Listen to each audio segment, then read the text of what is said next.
한국교회 주시는 말씀은 욥기 42장 1절에서 6절 말씀입니다.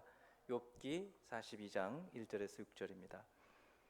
욥이 여호와께 대답하여 이르되 주께서는 못하실 일이 없사오며 무슨 계획이든지 못 이루실 것이 없는 줄 아오니 무지한 말로 이치를 가리는 자가 누구니이까?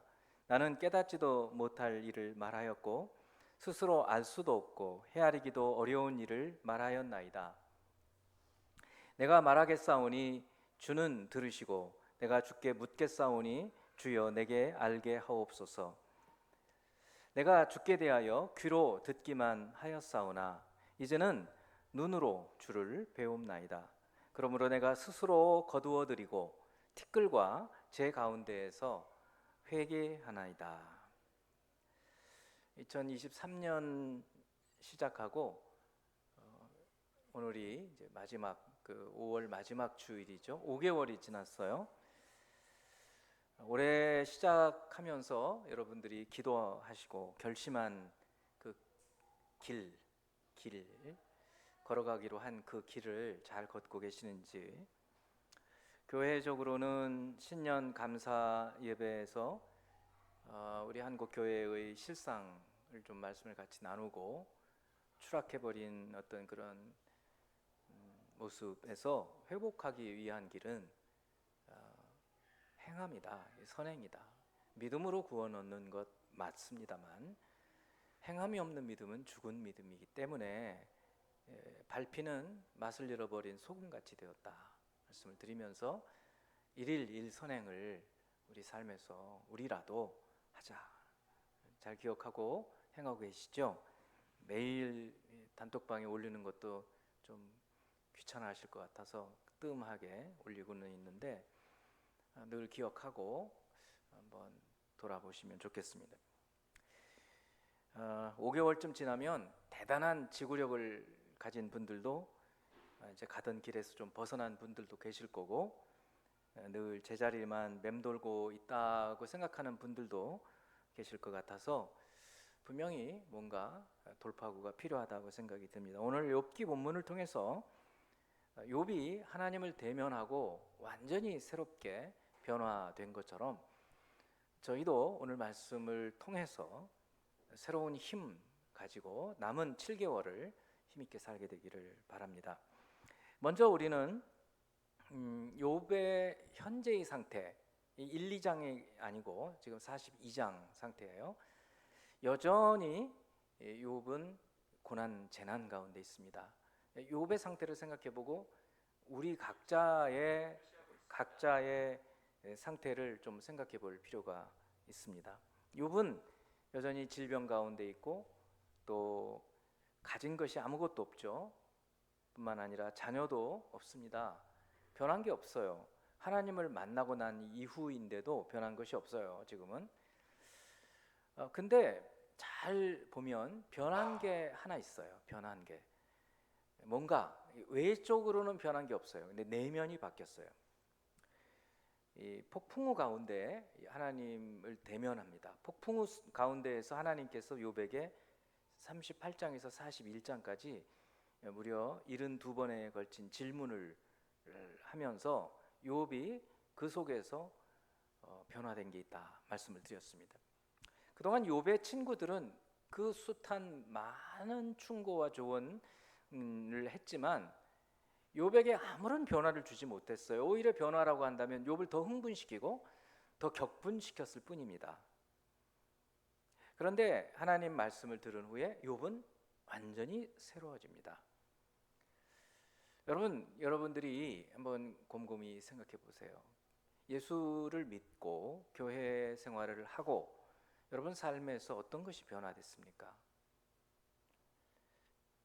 외적으로는 여러분 외모가 바뀐 것도 물론 있을 수 있어요. 그렇지만 내면에 어떤 변화가 있는지 돌아봐야 됩니다. 저는 이렇게 말씀을 드리고 싶어요. 이제 넓게 생각하지 말고 오늘 예배 드리기 위해서 여러분이 오셨을 때의 여러분의 마음 상태가 있었을 거예요. 그 상태와 예배를 마친 후에 여러분의 마음 상태에 어떤 변화가 늘 좀 생각해 보시라는 거예요. 이제는 앞으로 예배 드릴 때마다 저는 말씀을 묵상을 할 때마다 그렇게 합니다. 그러니까 이게 저에게는 엄청난 도전이 되고 있어요. 아주 큰 어떻게 보면 스퍼트입니다. 자극제가 되고 그래서 무엇이든지 하나라도 주님이 새로 주시는 말씀 은혜 이거를 찾으려고 애씁니다. 예배를 여러분이 오셨을 때의 마음 상태, 또 지적인 상태, 의지적인 상태에서 예배를 마친 후에 어떤 변화가 있는가? 아무 변화가 없다? 그럼 은혜가 없는 거죠. 아무 은혜를 오늘 못 받은 거예요, 하나님께로부터. 그런데 단 하나라도 그런 변화가 있다면 그게 하나님 주신 은혜고, 여러분이 코이노니아 시간에 그거를 나눠 주시는 겁니다. 그러면 세 분이 모이면 세 개의 은혜가 같이 나누어져서 내 거와 함께 세 개의 은혜를 품고 집으로 가시게 되는 겁니다. 이런 시간들을 저희들이 코이노니아 시간에도 가졌으면 너무 좋겠다. 욥이 그러면 어떤 거에 변화되는가? 오늘 본문 1, 2절 말씀을 봅니다. 욥이 여호와께 대답하여 이르되, 2절을 우리 같이 읽어봅니다. 시작. 주께서는 못하실 일이 없사오며 무슨 계획이든지 못 이룰 것이 없는 줄 아오니. 알았다는 거예요. 알았다. 이제 알았어요. 뭐를 알았는가? 하나님의 무소불능, 그러니까 행하지 못하는, 능치 못하는 일이 없으시다. 그걸 알았어요. 하나님의 경영, 계획, 하나님이 뭘 하시려고 계획해놓고 그걸 이루지 못하신 것이 하나도 없다. 이 하나님의 어떤 전지와 전능하신 것들을 깨닫게 되었다라는 거예요. 그동안에 사실 욥은 하나님이 전능하신 것은 알았어요. 모르진 않아요. 그런데도 불구하고 답답한 게 있었어요. 자, 그 답답함을 24장 1절에서 12절까지 쭉 얘기를 하는데, 욥이 너무 기니까 1절과 12절만 제가 잘라서 말씀을 좀 드려봐요. 어찌하여 전능자는, 여기 전능자라고 하잖아요. 그러니까 하나님이 전능하신 분이신 거를 욥은 모르진 않았어요. 알고 있었어요. 그런데도 그 전능하신 하나님이 왜 의인이 고난을 받는 것을 모른 척하고 계시느냐? 못 보시나? 이런 생각을 하게 된 거예요. 어찌하여 전능자는 때를 정해 놓지 아니하셨는고. 이때, 여러분, 때가 여러 가지 때가 있잖아요. 고난 받는 때, 지금 욥에게는 이게 고난이 언제 끝날지를 모르는 거예요. 열흘쯤 끝날 거야, 아니면 한 달쯤 갈 거야, 알려주시면 기다릴 거예요. 근데 기한이 없어요. 알 수가 없어요. 내일 끝날지 10년 후에 끝날지 알 수가 없어요. 너무 답답한 일이죠. 그를 아는 자들이 그의 날을 보지 못하는 거. 12절에서는 이렇게 얘기를 해요. 성중에서 죽어가는 사람들이 신음하며 상한 자가 부르짖으나 하나님이 그들의 참상을 보지 아니하시느니라. 요즘에도 전쟁이 일어나고, 아니면 전쟁뿐만 아니라 뭐 등굣길에 느닷없이 어떤 막 물체가 굴러가지고 아이들을 쳐서 그냥 사망하는 사건들도 생기잖아요. 도대체 전능자가 계시면 어찌 저런 참상을 그냥 내버려 두시느냐. 너무 답답하잖아요. 이처럼 욥은 풀리지 않는 의문들을 가지고 있었어요. 그래서 욥은 하나님이 고통당하는 자들의 고통을 보지 않으시나 보다, 이렇게 말씀을 한 거예요. 12절 마지막 부분에서 참상을 보지 아니하시느니라. 속단한 거죠. 속단. 욥이, 여러분, 욥이 하는 말들을 다 잘한 거라고 절대 받아들이면 안 돼요. 성경 가운데는 사탄의 말도 있어요. 그걸 좋다고 받아들이면 어떻게 되겠어요? 안 되죠. 분별력을 가져야 되는 거예요. 그래서 욥의 말도 우리는 이게 제대로 한 말인지 이건 제대로 못한 말들인지 분별을 해야 돼요. 성도 여러분, 우리도 하나님을 만나야 하나님 말씀을 듣게 되고, 하나님 말씀을 들어야 오늘 욥이 변화가 된 것처럼 변화가 돼요.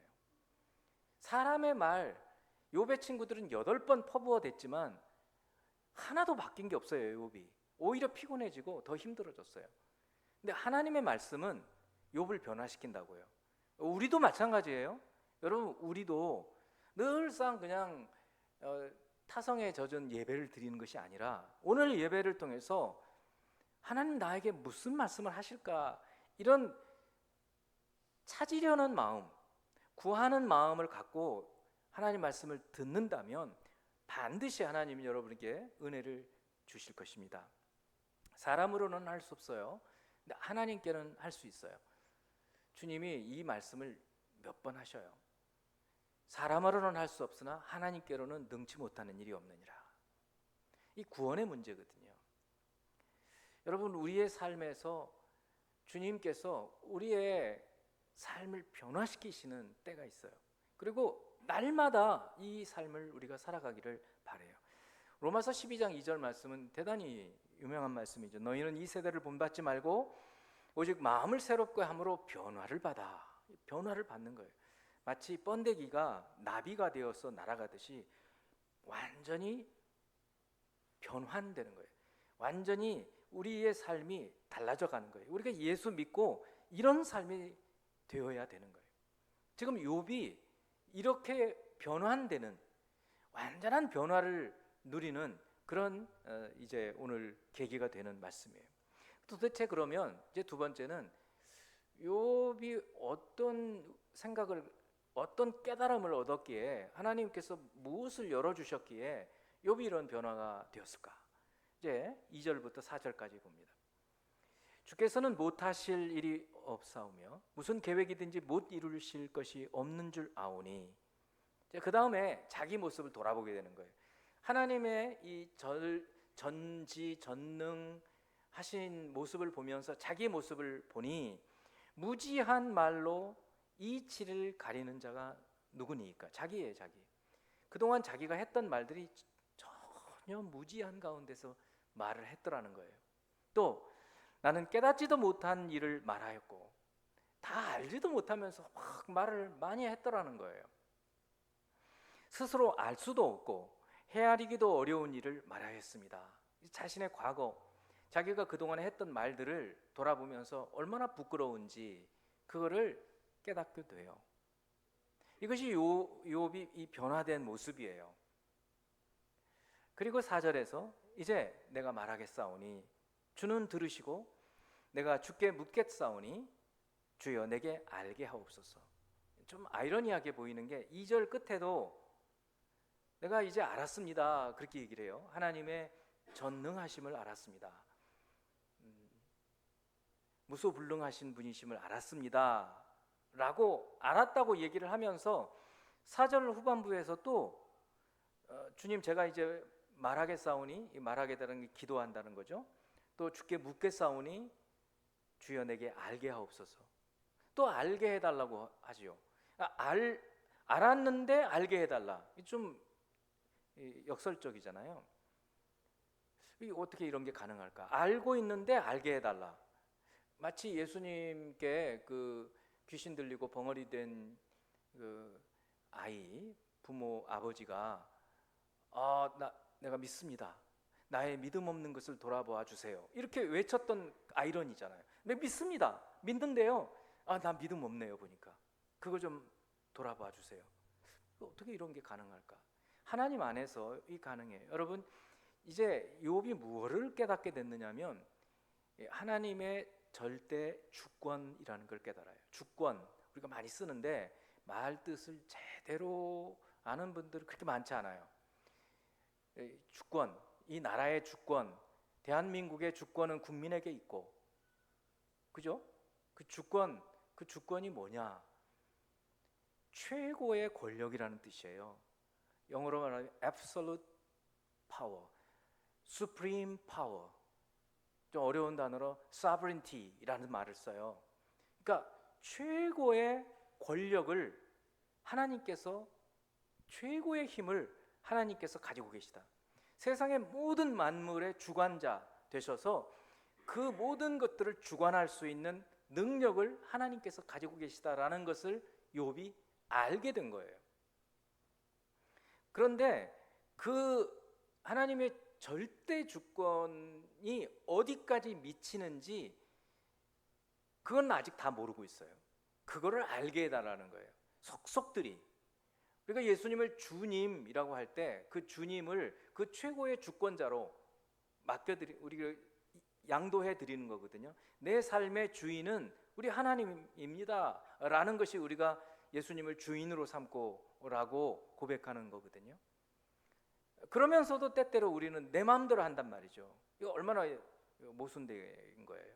그러니까 욥은 하나님이 절대 주권자인 것은 알고 있지만 속속들이 내 삶에서 하나님께서 주권자, 주제자 되신 그 삶을 알게 해달라고, 그렇게 살게 해달라고, 그렇게 지금 욥이 기도하고 있는 것입니다. 욥은 31장에서 41장까지 긴 그 하나님의 말씀을 듣고 세상의 모든 만사를 하나님께서 절대 주권자로, 최종 권력자로 주관하고 계시다라는 사실을 깨닫게 되는 거예요. 여러분, 이 하나님의 주권에 대해서 지금은 좀 욥기 어렵잖아요. 제가 반응을 보니까 별로 감동이 없으신 것 같아요. 그래서 훨씬 쉽게 말씀해 주시는 우리 예수님의 말씀을, 이 하나님의 주권에 대한 말씀을 너무 쉬워서 이게 그런 뜻이야? 라고 할 정도예요. 마태복음 10장 29에서 31절 말씀, 참새 얘기를 하시네요. 예수님 참새 얘기도 하십니다. 참새 2마리가 한 아사리온에 팔리지 않느냐? 참새 2마리가 한 10,000원에 팔리지 않느냐? 그러나 너희 아버지께서 허락하지 아니하시면 그 하나도 땅에 떨어지지 아니하리라. 그러니까 참새에 대한 주권을 하나님이 가지고 계시다는 거예요. 그러니까 참새가, 날아다니는 참새가 그물에 걸리든 총에 맞든 떨어져서 팔리는데, 그 팔리게 되는 그 참새의 죽음, 이것도 하나님께 속해 있다는 거예요. 지금 그 주권, 하나님의 주권을 지금 말씀하고 있는 거예요. 참새를 통해서. 그러다가 이제 제자들에 대해서 말씀해요. 너희에게는 머리털까지 다 세신 바 되었나니. 우리 하나님이 우리의 머리털 숫자까지 세고 계시다는 거예요. 그러니까 우리에 대해서 모르시는 게 없다는 말씀입니다. 우리의 모든 것을 알고 계시다는 거예요. 그래서 31절에 두려워하지 말라. 너희는 많은 참새보다 귀하니라. 참새의 그 운명, 죽을지 날아다닐지 하는 것도 하나님 손에 있는데, 너희는 참새보다, 많은 참새보다 더 가치 있는 존재들인데 하나님께서 너희들을 손에 붙들고 계시니까, 하나님의 주권으로 너희를 붙들고 있으니까 두려워하지 마라. 예수님께서 욥기에서 욥이 이제 깨닫게 된 그 하나님의 주권을 제자들한테 이렇게 쉽게, 우리에게 이렇게 쉽게 말씀해 주고 계시는 것입니다. 욥은 고난 중에 이 하나님을 만나서 하나님의 말씀을 들으면서 절대 주권자이신 이 하나님을 경험하게 됩니다. 그리고는 5절 보세요. 5절, 내가 주께 대하여 귀로 듣기만 하였사오니. 귀로 들었다는 얘기는 사람들이 하는 말을 통해서 간접적인 경험이죠. 간접적으로 알게 되었다는 거예요. 이제는 눈으로 주를 배움나이다. 이건 직접 경험이에요. 지금 제가 직접 경험했습니다. 하나님의 이 절대 주권, 하나님의 전능하신 능력을 제가 직접 봤습니다. 그런 말씀입니다. 이 주님의 지혜, 능력, 절대 주권에 대한 실제 경험을 욥이 말하면서 우리에게 그 사실을 알려주고 있는 거예요. 저도 제가 경험한 거 하나 말씀을 드리겠습니다. 이거는 제가 얘기 안 한 것 같은데 또 모르죠. 또 예전에 했을지도 몰라요. 1986년입니다. 1986년에 제가 이제 교사가 된 지 얼마 안 됐을 때인데, 저희 모 교회에서 청년회 회장을 맡고 있었을 때였습니다. 여름 수련회를 위해서 가평에, 지금도 있습니다, 가평의 현리에 저희 그 본교회 수양관이 있었어요. 그래서 답사를 위해서 후배 2명과 함께 올라갔습니다. 잣나무 숲 가운데 있는 이 수양관, 정말 너무너무 좋은 곳이에요. 그래서 낮에 답사를 마치고 밤에 이제 2층에 다락방이 있는데 다락방에서 셋이서 잠을 자는데 밤중에 깬 거예요. 제가 여름이죠, 당신이 여름 수련회니까. 천둥과 이 폭우가 뭐 번개가 치는데 이거는 예전에 경험해 보지 못한, 더구나 숲속이잖아요. 완전히 암흑이거든요. 거기 가면 지금보다 86년이니까 벌써 40년 거의 돼 가잖아요. 그러니까 완전히 거기는 외딴 곳이에요. 정말 깜깜한 곳인데 번개가 치면은 뭐 대낮같이 환해지는 거예요. 잠이 깼는데 너무 무서운 거예요. 나이가 그때 30이었던 것 같은데 30이나 먹고 천둥 소리에 무섭다고 잠자고 있는 친구, 그 후배들 깨우기도 민망하잖아요. 그런데 도저히 오래 있을 수가 없는 거예요. 이 옥상이잖아요. 거의 그 2층에거든요. 2층 다락이거든요.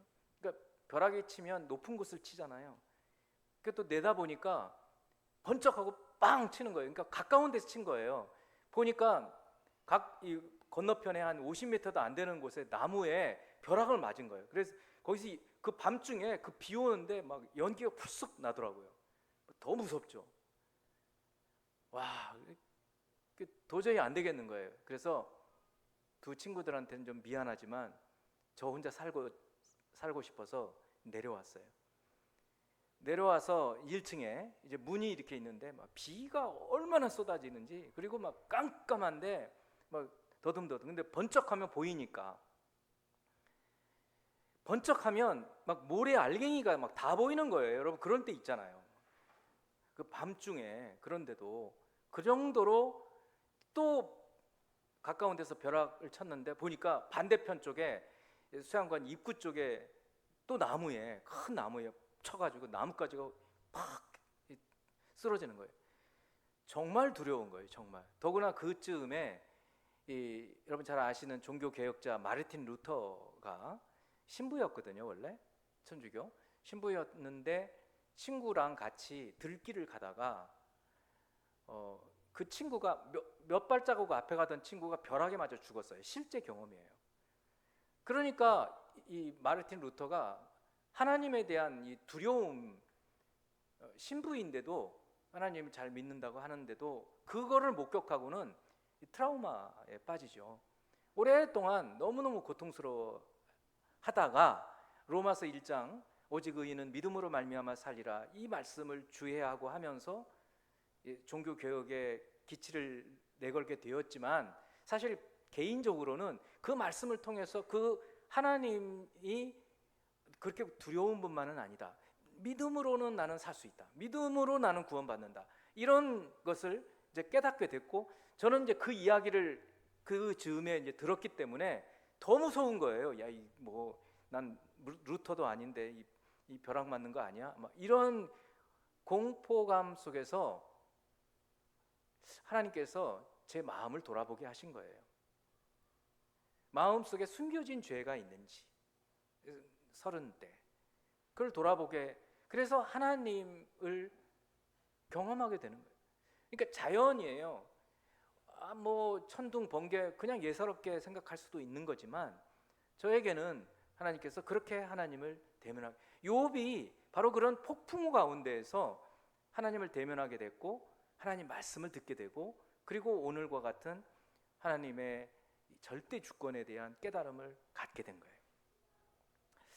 여러분, 우리 생명의교회 교우들도 하나님과 직접 대면해서 하나님 말씀을 들은 경험, 이런 경험들이 분명히 있으실 거예요. 우리가 이 코이노니아 시간에 이런 이야기들을 나누게 된다면 아주 풍성해질 겁니다. 이제 6월부터 우리가 지난주 간담회를 통해서 점심 식사를 하자. 지금 한 달에 몇 번을 하게 될지 좀 이름을 해 두었어요. 왜냐하면 이 남녀 선교회가 중심이 지금 돼야 될 것 같아서 그분들께 이름을 했는데, 한 번을 하든 두 번을 하든 식사를 하고 그냥 가지 말고 그 시간에 저는 이런 여러분이 경험한 하나님, 그거를 나누는 시간. 그래서 어떤 때는 이 어린이들이 찬양하는, 아까 하다 만 것 같은 느낌이잖아요. 너무 짧으니까. 또 성경 암송도 들어보기도 하고, 이런 시간들 어떻게 하든지 이렇게 하나님을 경험한, 직접 경험한, 하나님을 눈으로 본 이런 것들을 나누는 그런 시간들을 가질 수 있게 되기를 바라요. 이제 마지막으로 욥은 이런 하나님의 그 놀라우신 절대 주권을 깨닫고 자기 자신을 돌아보면서 어떻게 됐을까요? 회개하죠. 6절이에요. 그러므로 내가 스스로 거두어 드리고, 무엇을 거두어 드릴까요? 자기의 생각을 거두어 드리는 겁니다. 자기가 그동안에 했던 말들을 거두어 드리는 겁니다. 티끌과 재 가운데서 회개하나이다. 여러분, 제가 이제 보니까 그렇더라고요. 거의 100%의 거의 99.99 모든 인간들은, 저 포함해서 뭔가 자신에게 잘난 뭔가를 찾으려고 하는 것 같아요. 그래야 살죠 또.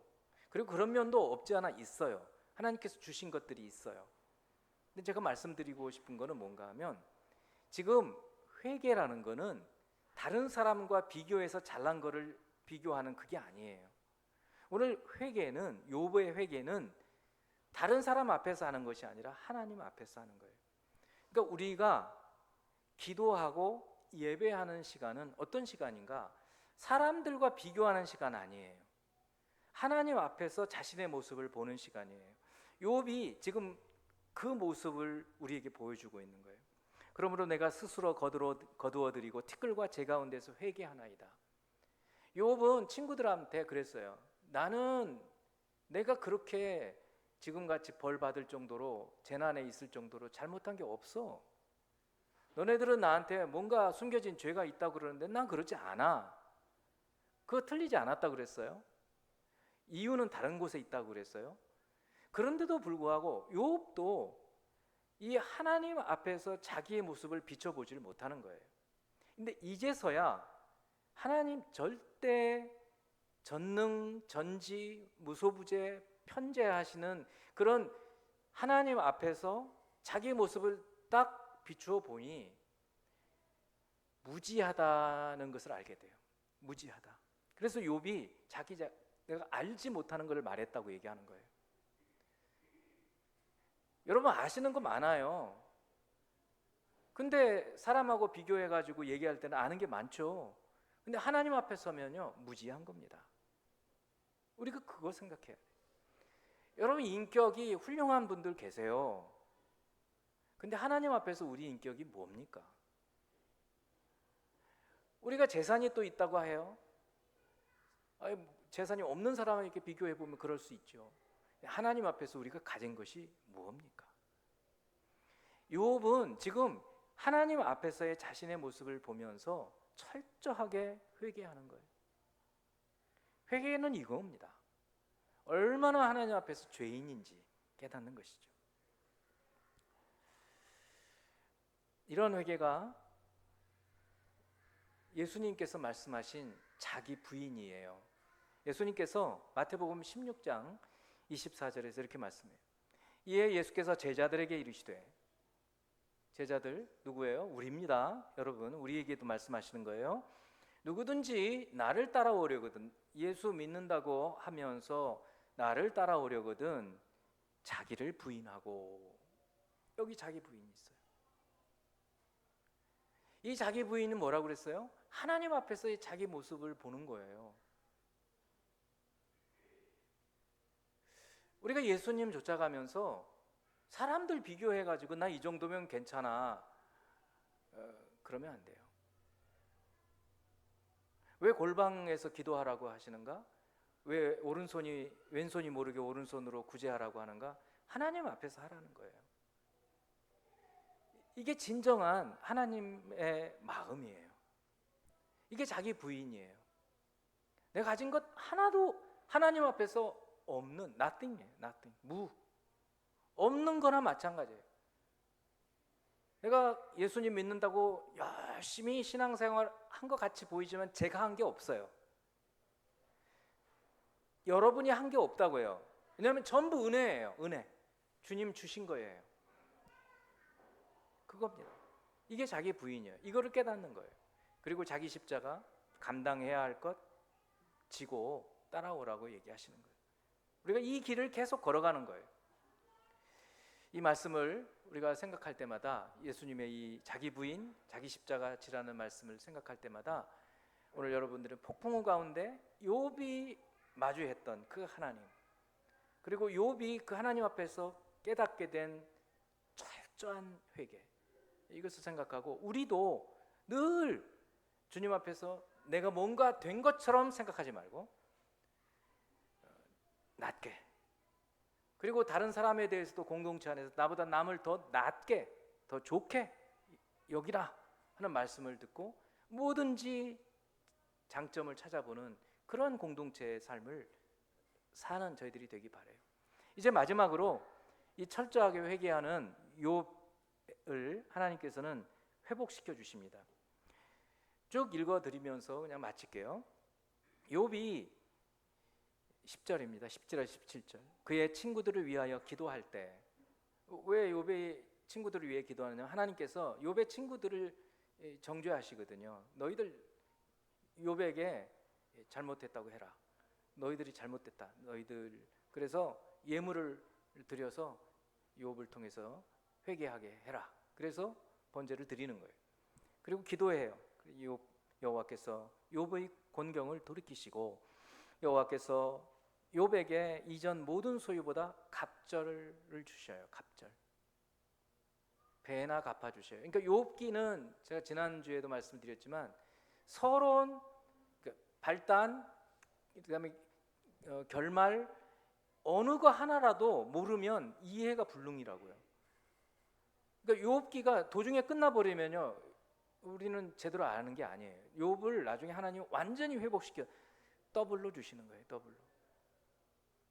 11절. 이에 그의 모든 형제와 자매와 이전에 알던 이들이 다 와서 그의 집에서 그와 함께 음식을 먹고 여호와께서 그에게 내리신 모든 재앙에 관하여 그를 위하여 슬퍼하며 위로하고 각각 캐슈타 하나씩, 은전이라고 그래요. 캐슈타는 은으로 만든 돈, 금고리 반지겠죠. 금고리 하나씩을 주었더라.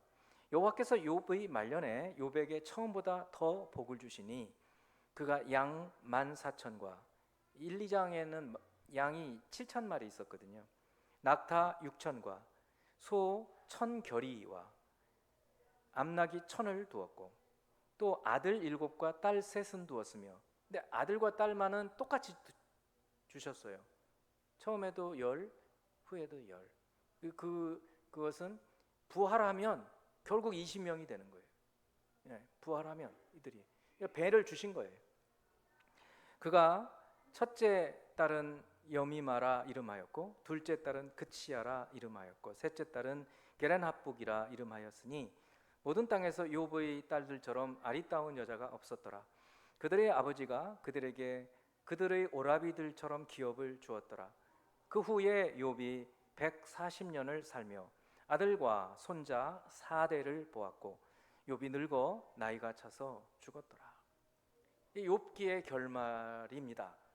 하나님께서는 하나님의 절대 주권과 하나님의 지혜를 우리로 깨닫게 하시기 위해서 아주 의롭게 살았던 욥의 고난을 통해서 우리에게 말씀해 주시는 거예요.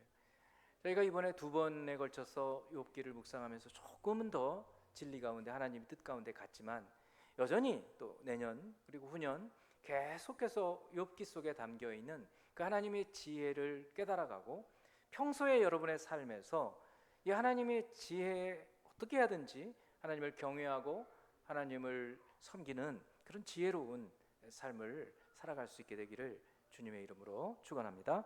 기도하겠습니다. 사랑하는 하나님, 우리를 사랑하시되 끝까지 사랑하시고 독생하신 아들 예수 그리스도를 이 땅에 보내심으로 그 주의 진리를 우리 눈으로 볼 수 있도록 경험하게 인도해 주셔서 감사합니다. 우리의 평소의 삶에서도 바로 이처럼 주님께서 우리 주위에서, 우리 안에서, 우리 위에서 역사하고 일하고 계시다는 것을 경험하고 그 주님과의 경험을 같이 나누어서 풍성한 은혜의 삶을 살 수 있도록 축복해 주시옵소서. 예수 그리스도 이름으로 기도합니다. 아멘.